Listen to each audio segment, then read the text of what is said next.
All right, let's bring him in. Yeah. Time for the homie, Keegan Stiefel, in to talk draft talk. We're talking tight ends today. That's right. Keegs, I like this. This is weapons. This is pass catchers. That's It is right. something the Patriots need. Yeah, people don't really want to think about it a whole ton because there are so many needs. I feel like people kind of brush the tight end thing off to the side. Yeah. And, respect to Hunter Henry, I think the work that he's done with rookie quarterbacks throughout his career, well done. I really do. I think I respect him more now than I did before, just for what he's done.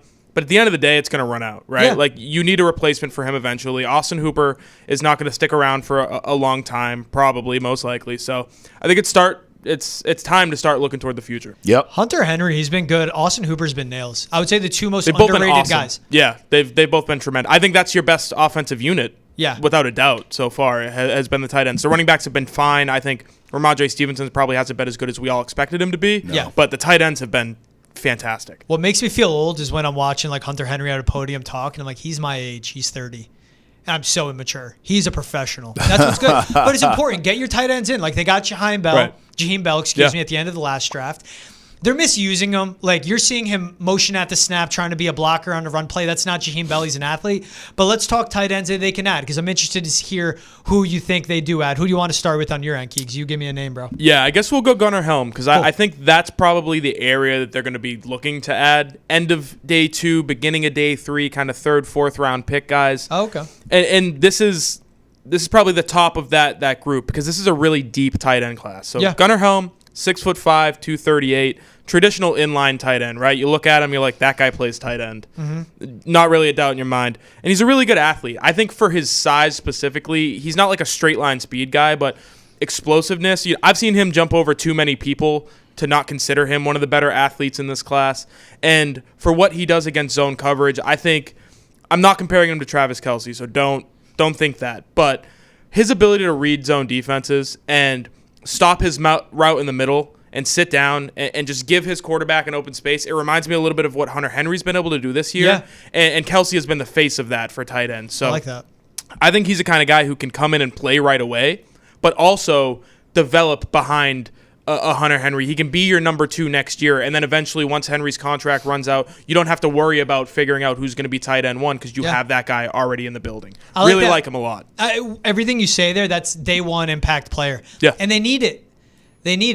And this is the position that they're going to be able to add one of those guys, but not in the 1st or 2nd round, right? No. Tight end, it is so deep. We're going to talk about however many. All of them are going to be drafted. They're all going to be decent pros, I believe. Yeah. But being able to find a guy like that in the 3rd or 4th round, you can't beat that. You have to take advantage of that this year, I think. A pro tight end off the bat. Like why? Like Ladd McConkey didn't jump off film at anybody, but he was a day 1 NFL receiver, and he's been that for the Chargers. That's clearly what the Patriots They know how to need. play the position. I think that's a huge thing with the Patriots because the coaching they're going to get at the next level probably isn't all that great. So just a guy who already knows how to play the position. He's comfortable doing what he needs to do. Yeah. Go ahead and go grab some of those guys. Trav, a guy like a Gunnar Helm, a guy that I've watched, and since last year I've loved him. And I think, again, as a day 1 starter, I know you're high on Colston Loveland out of Michigan. Yeah, look, I've been hanging around you guys too much because my whole thing breaking down the tight ends, I went to the top of the heap here. Yeah. And you heard what Keegan said. This is a deep tight end class, and he's absolutely right. And when you look at the top, there are 3 guys, I think, that will be first rounders potentially and all make an impact immediately. So where I say I've been hanging around you two too much, I'm not thinking about day 2 and day 3. I'm thinking about if the Patriots are dumbasses and don't take a Travis Hunter and trade back and you get multiple picks, certainly if you're picking on the back end of a first round or if you have multiple back end first round picks, obviously I know you two would be happy if you get a tackle. And then I'm thinking if McMillan's off the board, who I know you both have man crushes on, the wide receiver from Zona, if he's gone, then they could look at tight ends. Yep. So Loveland's a guy who I like at Michigan. Big body, well-rounded game. He can block, he can catch. Yeah, obviously strong playing hands. it strong as hell. Playing at a program like Michigan, winning at the levels he has, that's someone who could come in here day 1 and make an impact. And I don't want to get caught up in his 2024 tape because obviously the quarterback play has been atrocious in Michigan. He's dealt, with his injuries as well. Him as a weapon for J.J. McCarthy. playing on that national level Yeah. against a competition that they were facing, and he was young, a sophomore. Like, it was insane the impact he had on the field. That's a guy, like, last year I was watching, like, oh, he's not draft eligible, because that's someone I was excited to see at the next level. He's going to go top 20, I believe, maybe top 25. I think that's where Colston Loveland goes. Trav, you're going to roll your eyes, but don't. They could trade back. They can get a Kelvin Banks. They can accrue more picks. Then trade back into the first, be aggressive, and get a very valuable weapon like a Colston Loveland. It's not the worst thing. And then they could still get receivers on the back end. I know. The Patriots need weapons. They need weapons. Not just receivers, not just tight ends. They need weapons.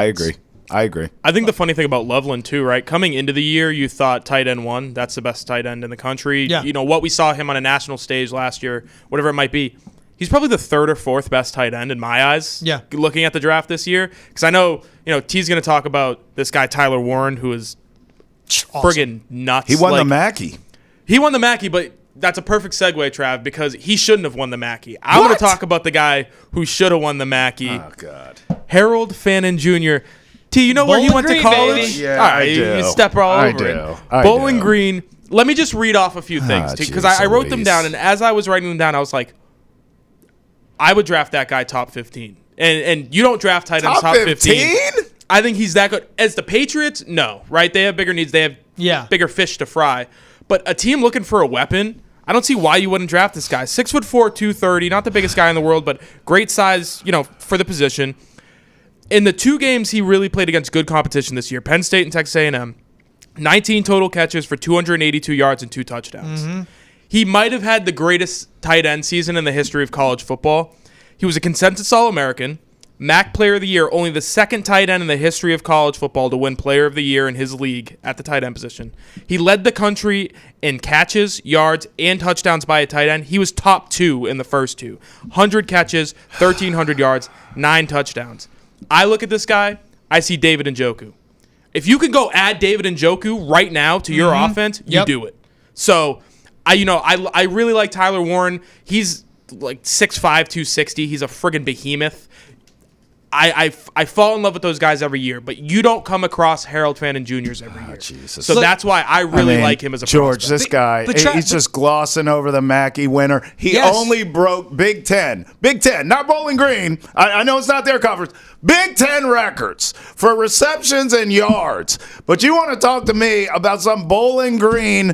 I mean, who'd you say, Njoku? How's Kyle Pitts 2.0 sound? What could go wrong? That's great. Kyle Pitts, a guy who can only fit in like 4 offenses in the NFL and has flamed out. At that, great. If you want to take that guy, you take that guy. I'll take the guy who's been a great tight end for the last 10 years. Your guy is Kyle Pitts 2.0. What could go wrong there? A big freak athlete who could do everything. I'd take him in the top 15. But the Mackey winner, we don't. He broke records in the Big Ten. We don't need that. We're talking about award winners in college football. Like the guys who vote for him actually watch the sport. Every game. They way don't. too many games. Jesus. So the Heisman doesn't matter either, right? That's what's next. The Heisman doesn't matter either, right? No, they take the top 3 conferences. Whoever the best player at that position in the conferences, they give them the award. I'm just telling you right now, Harold Fannin was the best tight end in the country this year. You guys are unreal. Tyler Warren is Austin Hooper. But Fannin can comp out to a Njoku. And, what's the ceiling? And Tyler Warren, bigger base, obviously, much bigger. Nice, good inline blocker. But then Fannin, you need pass catchers for your rookie tight end, Trav. Like, what are we doing with this inline tight end stuff? If Fannin becomes a good receiver, then who cares? Like, that's what you want. That's what the modern day NFL is. It's what these tight ends are. I also don't want it to come across like I don't like Tyler Warren because I feels like you don't like Tyler Warren. No, but he's number 2. This is what Trav does. He's number 2. It feels like somebody can be better and he can also be good. Meshes it. And he's loud and wrong. I don't know. I never said that. I love loud pizza. And wrong. I just like sushi more. He goes, no, you said you hate pizza. I never said that. I don't know if you know this. A lot of good football players out there. A lot of guys. It is. More than one good tight end in the history of college football, believe it or not. It is. There are 32 draft slots in every round, Trav. Remember that. Hey, if you're enjoying this conversation, it's the boys just talking NFL draft and all that. If you're enjoying the football conversation, Foxborough Rush airs every Monday and Wednesday and Friday. You can find it on YouTube, Facebook, Twitch, Spotify, Apple Music, wherever else you get your podcasts. So I like this because, Trav, you went with the day one guy. Keegan, you went with the second, third rounder. I'm looking more, again, of the later rounds. Eli Stowers out of Vanderbilt, 6'4", 225, so small. Yeah. 4.5 40 range, and he's going to be a sixth rounder. Great acceleration off the snap, good at stacking defenders, especially he's more of like a straight line speedster. But he's a natural catcher. When I watch his film, like his hands are so soft. He is the modern day tight end. He is a wide receiver that you can line up slot, out wide, and inline, but not great with his hand in the dirt. But you put him anywhere in your scheme, and he will catch the ball. His catch radius isn't the best. He's not the best blocker or route runner, but he's really good on 50-50 balls. Good spatial awareness in the zone. Again, Keegan, something you were pointing out. Look, he's a receiving tight end.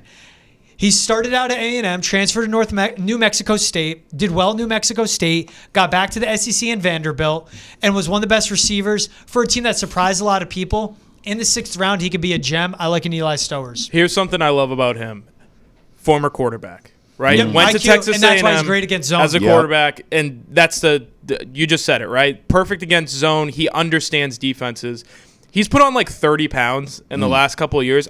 If you look at him, he can put on more. Like, he could get up to the 245, 250 range and still be a really good athlete. Like, I think this is a guy, like you said, later rounds where you can kind of mold him into what you need him to be. Development-wise, do you trust the Patriots to do that? I don't know. But if he's in the right situation, I think he can be one of the better tight ends in this class for sure. Yeah, that's a great point by you. Yeah, I just like the film on him. And if it's in the sixth round, right? I think he's ready as a receiver right away. The route running needs to come around more, but like the IQ is there, and I assume he can grasp a system. Right. But see, like you guys have day one impact guys. Mine is more of a project. Keegan, you went in on Helm and Fannin, and you got another guy. I like this one. When you send me your list. We're going to Joplin here, huh? Yeah, I wanted to piss off Trav, listen. What are we doing? No, I mean, what's next? Hot sauce tech. Hold on, wait. Like, what Travis are we doing? thinks the Patriots have 11 first-round Like, picks. what are we doing? Every position we talk about, first we can only talk about the first round, guys. At the end of the day, you only have so many picks. And you're going to have a seventh-round pick this year. You're going to need to take somebody with it because you're not going to be able to trade it off. And I'm going to give you some names that they might target. I don't think that's that crazy. Is that crazy, Trev? It's pretty crazy. What I mean, where are we going next? We going to JUCO to get the next tight end? Hell yeah, we're going to JUCO. He's a JUCO product. Oh, there we go. JUCO, right? Wait, tell me about him. Real quick, How many people were at the game? 7? Let's see. Where's the tape? Is it grainy? Do I have a better chance of seeing Bigfoot or this kid play? Let me know. One of your favorite stories in the NFL, Travis, is Santana Moss. Oh, U? But who no one saw. So you're attaching the helmet to the player. He was a track star. You draft and you scout the player, not the helmet. Go ahead, Keegs. That's what's big. No one expected him to be what he was. Joplin, Missouri. And he became great. With the next George Malekchi covering him. Yeah. Right? God. I've sat through Missouri Southern 0-11 seasons. Shout out to what they're doing now, man. They're like in the playoffs. Shout out to Atiba Bradley. God. He went to Moso. He's a Joplin guy. Shout out to us talking Missouri Southern football. There's not a single person listening to this podcast that knows anything that you're saying. I'm just saying. There's even a host of the podcast that doesn't know what you're saying. Shout out to us talking Missouri Southern football on a podcast in Boston. I would love to talk about Missouri Southern, but I keep getting stepped all over every time I want to talk about Deontay Campbell. Oh, man. 6'5", 230. And yes, when you watch the footage, it's at a horrible angle because they're playing in Joplin, Missouri. That stadium's awful. Nevertheless, this is my sicko pick. I want to come in with it's my favorite thing in the world is watching stupid college football games. Yeah. And this is a guy I came across last year, and I've kept tabs on, and I really like him as a player. He declared for the draft earlier this week. Extremely smooth receiver. He's got good size for the position. And at the end of the day, when you're in the 7th round, what are you looking for? You're looking for good athletes who can try to figure out what they do well at the next level and plug them into situations to succeed. Yeah. Deontay Campbell is that guy. I think if he's in the right situation, he can be one of those D2 to NFL products who ends up having success at the next level. That took 35 seconds, Trav. Hey, man. Turned into 4 minutes. Trav, you know who went to Missouri Southern? Glad it's over. You know who went to Missouri Southern? Brandon Williams, one of the best D tackles in his generation. Yeah. Who'd he play for? The Baltimore Ravens. Yeah. Who'd he win a Super Bowl with? The Kansas City Chiefs. No doubt, man. Don't sleep on the D2 schools, man. And competing in the MIAA, that conference, that is the SEC of Division II football. He's playing against really good competition. Shout outs to all the roast beef techs out there. I'm going to go Mason Taylor from LSU. I mean, I know that's probably offensive to look at a SEC school where they put absolute machines of men into the NFL, but this is one of them. A mountain of a man, 6'5", 255. He's fast. He moves well. He can block. I will say this. I think all these tight ends at the top of the heap and all the way to Joplin, a lot of these guys are well-rounded, and I think it speaks to the coaching and the development of the position. We talk all the time about 7-on-7 camps around the country and how it develops quarterbacks and how it develops wide receivers and all these skill positions. I think a lot of resources around the country from coaches, from programs, from camps have been poured in to tight ends as well. Big guys who can move. Back in the day, it used to be you either could block, and that was it, or you were a receiver, but you were light in the hind parts, and you had to bulk up and become a better blocker. Nowadays, these kids, and a lot of them, this is a deep class, as Keegan said, a lot of them can do everything. It's just a matter of getting them in your system and figuring it out from there. So credit to the tight end academy of the world, whoever you are, manufacturing these kids, because they can all play no matter where you're from, in all seriousness. But I think Keegan really hit on a key point as it pertains to the Patriots. While I give props to whoever's building all these tight ends, I will give zero props to the Patriots in my trust in that whoever they draft, they can develop. I have some serious questions when it comes to that. But I think we all agree that this is, for sure, an area of need for the team. They need an impact guy at that position. Can you tell me who the Patriots tight end coach is? Who? No, can you tell me? I'm asking. No. What the hell do I care? No, I think that's the best thing you can say about Bob McNoll, tight ends coach, because if you can't name who he is, he's doing a pretty damn good job. Yeah, fair. We haven't crapped all over his unit this year. Sure, that's a we good haven't point. been complaining about how he's doing a terrible job developing Jaheim Bell, who that's a good point. Started to play a little bit down the stretch. So I actually think the tight end position might be the only one that they can develop. Yeah, maybe. You might be right. If the tight end coach is still there after the clean house on the whole offensive staff. That's also true. All right. Yeah. Okay, cool. Hey, so I got two. I'll go quick on them. This guy's a project. He has his history of injuries, but when he plays, he's really productive, especially when he's played with Cam Ward at Miami. Elijah Arroyo, 6'4", 245, 4.6 40. He's expected to be a sixth rounder. Length, speed is great. His hands are fantastic. He's that prototypical mismatch for safeties and for linebackers. And if you watch Miami games, like watch him in the bowl game, he should be playing. He needs to up his stock. They line him up everywhere. In the backfield, hand in the dirt, in the slot, out wide. Just having that willingness to be versatile, I think, is important. And he doesn't mind blocking. He is what I love, and I think it's a great thing to say about a tight end, vacuum hands. Really good catch radius. Really athletic and really good. Just let's see him play. But if this is a guy that you throw the ball his way and he's going to catch it, that's so important for a tight end, especially with his catch radius. Because again, credit to Austin Hooper. Some of the catches he's made from the throws from Drake May are so impressive because Drake May's putting it only where your receiver can get it, and he reels it in. And I'll end with this guy. This is where I also don't understand the tight end position. If you watch Georgia games, what is one word you'd use to describe the quarterback play for UGA this season? Disappointing. I don't think I can say it. I don't think I'm allowed to say it. Let's say ugly. Disappointing. Oscar Delp of Georgia. The catches he's making should not be catches because they are so inaccurate, so off point. And obviously, again, his production will take a hit. This kid's 6'5", 245, a projected 7th rounder, but his athleticism is ridiculous. And I hate to comp him to this, but it is what it is. He reminds me of a Brock Bowers. You can line him up in the slot and he has an effect there. His athleticism is great. His catch radius, one-handed snags. And again, we all know how big of a disappointment Carson Beck has been. Oscar Delp, when the ball has been thrown his way, is coming down with it. Get him with an accurate quarterback like Drake May, and that is something you'd want to see. Jaheim Bell, I like him as a project. I watch Oscar Delp, and that to me is a guy that jumps out more if he can become an NFL tight end. So that's what I like with him. Keegan, here where your ears are going to perk. Special teams contributor. That's right. Get only special teams guys the F out of my face, unless your name's Brendan Schooler, because he's been great for them. Right. Best if player you of the get team. someone in there that can come in situations and be a pass catcher, but also fill more roles on the roster and just adds value all around. And Oscar Delp is a guy you would want in the 6th or 7th round. I wouldn't mind him in the 5th. He has the size.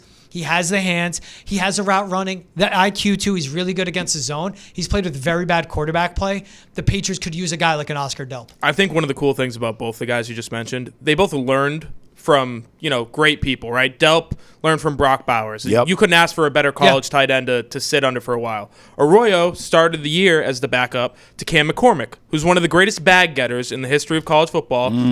8th-year senior. He's 26 years old. He's made millions of dollars through Miami. So I want a smart kid. He's learning behind that guy. One of the great geniuses of our generation, Cam McCormick. I'm in. How old is bro? 40? 26 years old. He's older than me. That's crazy. That's older than I am. That's crazy. You're young as hell, Keegan. Oh, my God. I wasn't going to say it, but that's friggin' ridiculous. If you're in college, you're younger than me, get a job. Start paying some bills. Yeah, like here. I had to get a job. Technically, he has a job. He's getting paid to play football. That's like, I guess. I got you. I guess. Oh, no, yes. I get. You're right. See what happens. Get a job to where you're not taking advantage of a system. You're taking money out of these poor kids' hands. See what happens. You're a grown man. There's 18-year-olds out there who could use those millions of dollars. When you go to a big program, okay, you're able to work the system. Yeah. But when you go to these little piddly dink colleges that you're talking about, Keegs, they got to get jobs, man. They got kids to support. They got stuff to do. They're playing football and working 40 hours a week. You think Campbell isn't going to work his ass off trying to get to the NFL because he hasn't made a dime in college? He's going to work harder than the rest of the guys we mentioned. A lot of those kids come with that chip on their shoulder, no doubt. No doubt. Give me the dude who hasn't made a dime in the last 5 years. I'll take him. If I played at Moso, nickname for Missouri Southern, by the way. Oh, God. Just Missouri Southern thing. See what you did, Keegan? You know what my NIL deal? You know what I want my NIL deal to be? It's going to name some chicken place. The number one bar in Joplin, That's Missouri. right. Here we go. Whiskey Dicks. That's right, Spent a lot of nights there. Leave it alone, Keegan. My boy Kellen and I would hold it down on the karaoke there on Wednesday nights. George spent a lot of time at Whiskey Dicks. That's what everybody says. It's a setup. Yeah, that name is nuts, dude.